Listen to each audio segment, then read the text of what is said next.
বৈষম্য বিরোধী ছাত্র আন্দোলনের মুখে শেখ হাসিনার পতন।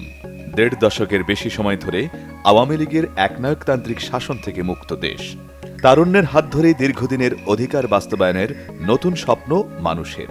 তারুণ্যের এই জয়গাঁথাকে কাজে লাগিয়ে নতুন দিনের স্বপ্ন দেখছেন মধ্যপ্রাচ্যের দেশ লেবাননের প্রবাসী রেমিটেন্স যোদ্ধারা।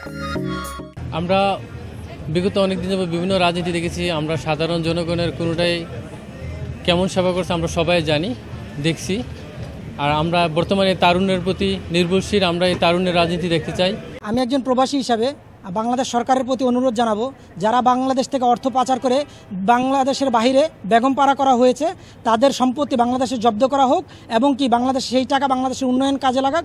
প্রবাসীদের যেন রেমিটেন্সগুলো সুবিধা মুহূর্তে বাংলাদেশে কাজে লাগাইতে পারে, দুর্নীতিমুক্ত একটি বাংলাদেশ গড়ে তোলা হোক।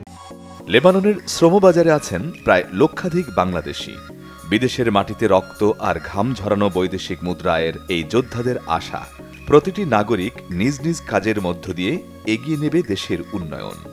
রাজনৈতিক দলগুলো প্রতিহিংসা পরায়ণ না হয়ে ঐক্যবদ্ধভাবে দেশের উন্নয়নে কাজ করবে।